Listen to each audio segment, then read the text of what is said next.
berbagi sedekah donasi. Yang kasih donasi itu baja orangnya, jadi gak enak Mimin.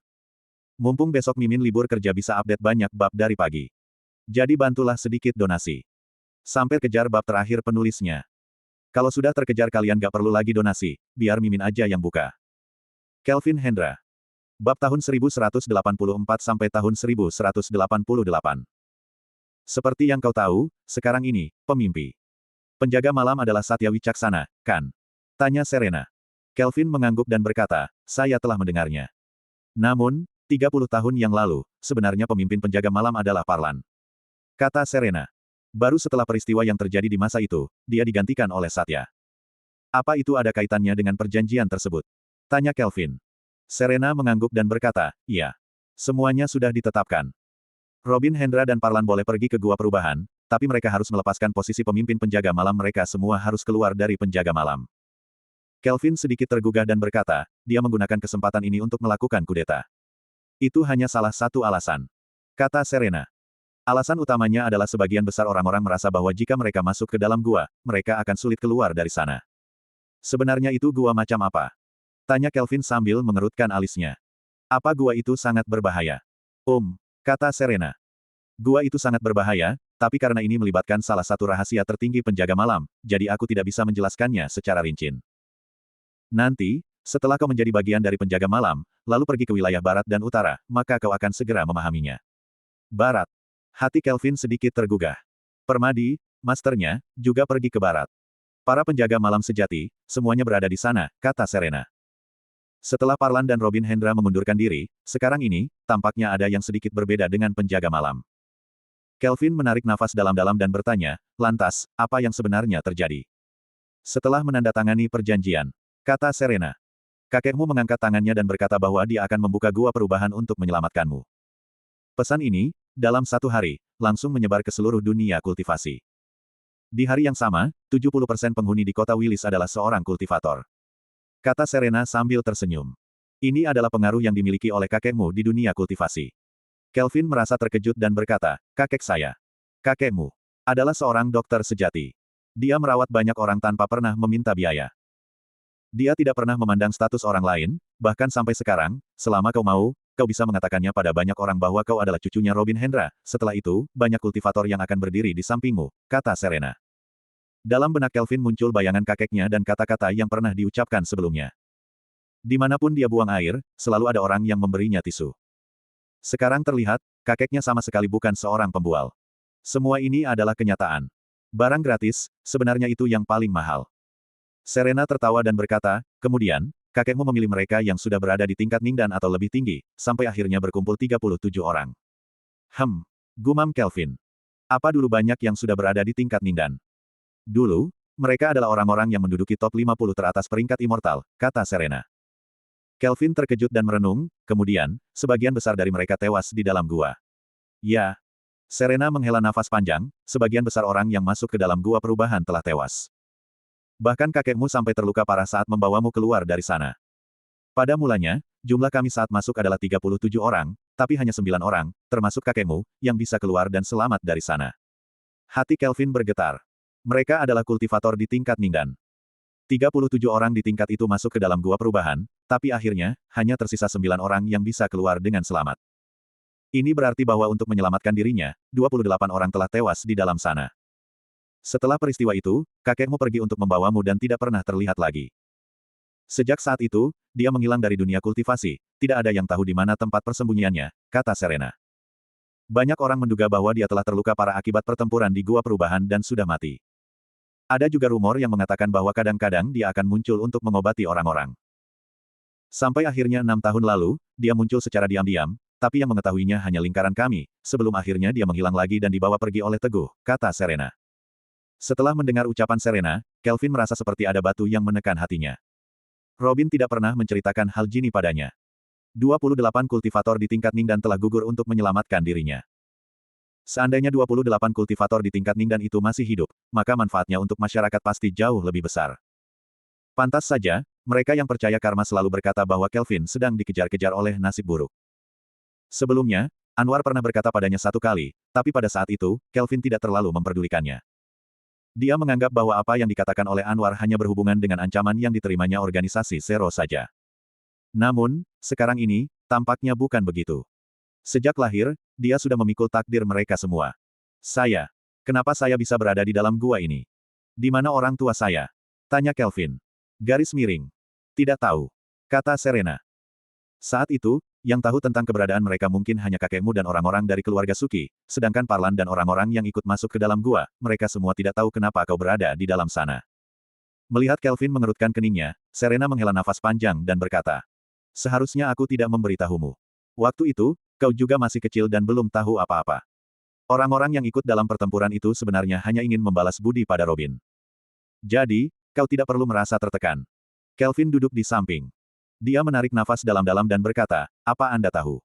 Siapa orang-orang itu? Sebagian besar adalah teman-teman kakekmu. Kata Serena. Aku mengenal beberapa, tapi tidak semuanya.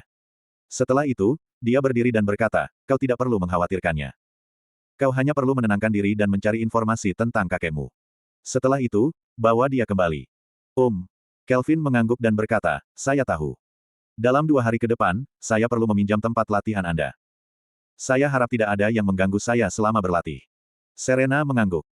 Walau kompetisi antar keluarga ini tidak memberinya tekanan apapun, bahkan Nanda Daryana, sebagai kandidat terkuat, masih berada di awal tingkat Ningdan. Sekarang ini, Kelvin sudah berada di pertengahan tingkat Ningdan dan jauh lebih unggul darinya. Namun, terkait apa yang akan terjadi di kemudian hari, dia juga tidak tahu. Dia hanya merasa bahwa ada bahaya besar yang menunggunya di Pulau Serigala. Jadi, dia harus segera melatih teknik pedang King Lian dan Heavy Swan Gate. Tentu saja, jika memungkinkan, dia juga bisa mempelajari pedang 3. Tempat latihan di rumah Serena segera dibersihkan untuk Kelvin.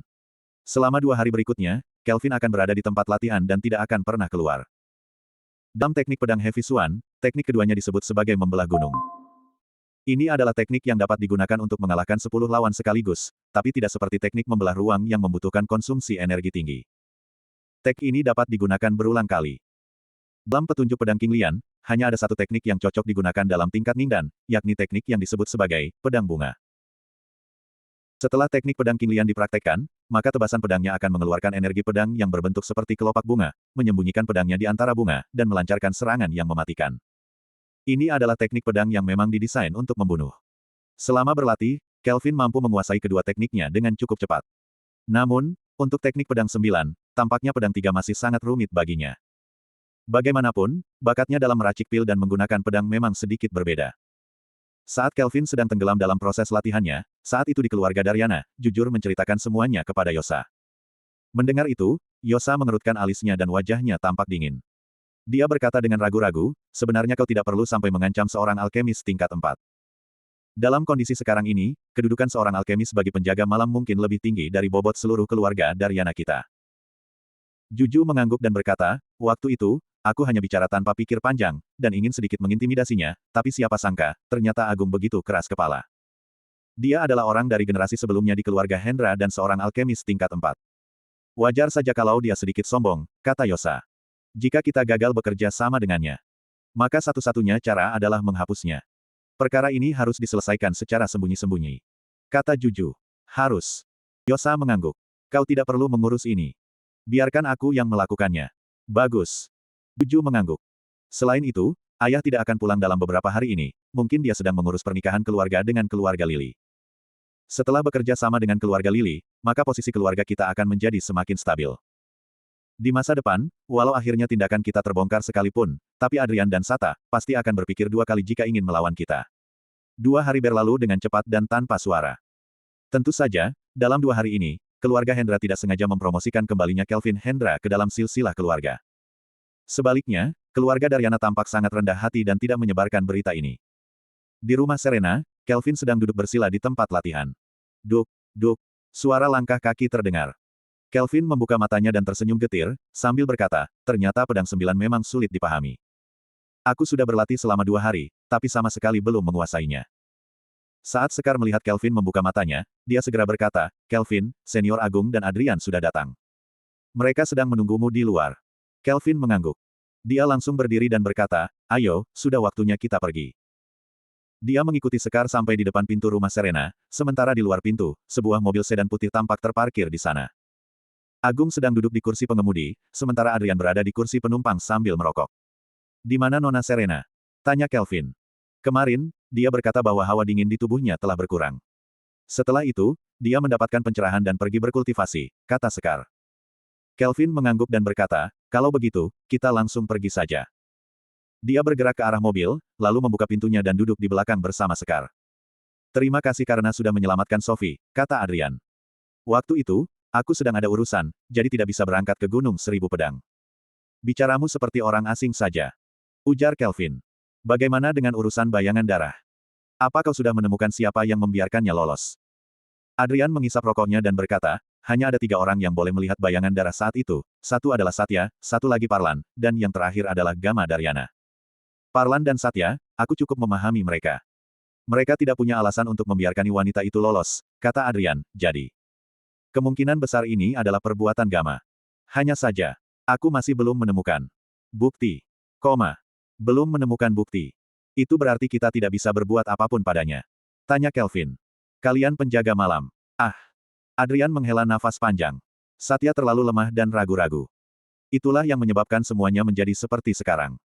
Walau kita tahu ada masalah pada Gama, tapi bila ingin mengambil tindakan terhadapnya, kita perlu mempertimbangkan konsekuensinya. Gama adalah perwakilan keluarga besar di kota Willis. Sampai pada batas tertentu, dia mewakili keluarga besar dan mengatur orang-orang yang datang ke Pulau Serigala.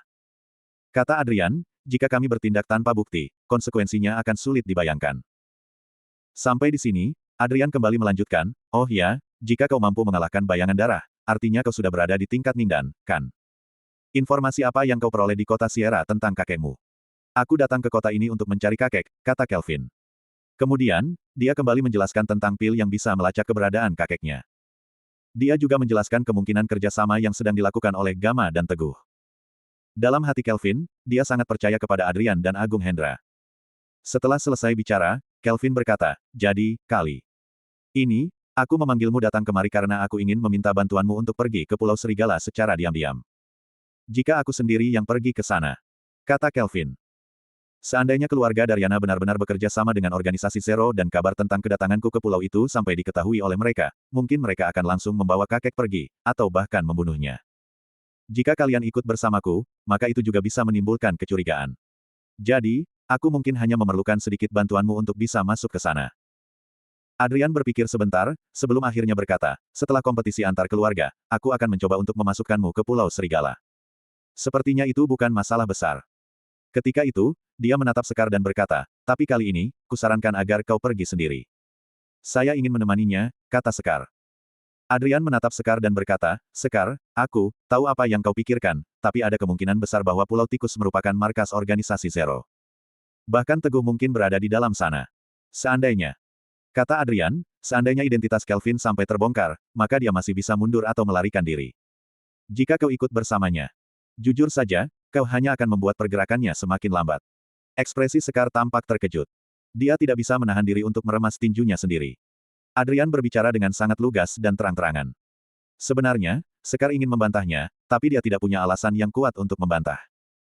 Bagaimanapun, jika bicara tentang kekuatan dan pengalaman bertempur, maka dia benar-benar berada jauh di bawah Kelvin. Mereka yang berkultivasi dengan kitab tingkat langit akan selalu punya harapan. Adrian berusaha menghiburnya dan berkata, kau hanya perlu lebih banyak waktu untuk berlatih. Kelvin memegang tangan Sekar dan berkata, tidak apa-apa. Kau cukup menungguku di sini. Aku hanya ingin melihat dan memastikan kondisi kakekku. Aku ingin menemukan di mana tempat dia ditahan selama ini. Aku pasti akan hati-hati dan tidak akan bertindak sembrono. Sekar mengangguk dengan patuh. Selama percakapan, Kelvin sedang mengamati tepi jalan dan melihat sebuah alun-alun yang sangat besar. Alun-alun itu terlihat sangat bersih. Di sekitarnya juga banyak orang yang berlalu lalang. Sebagian besar orang-orang ini datang dengan penuh pengharapan. Hari ini adalah hari di mana kompetisi keluarga akan segera diselenggarakan. Kompetisi yang sama, yang selalu diselenggarakan setiap tahun. Orang-orang biasa juga menantikan kompetisi ini, karena biasanya, mereka bisa mendapatkan manfaat dari acara ini. Tentu saja, itu adalah manfaat yang bisa mengubah takdir mereka sebagai orang-orang biasa. Bersambung.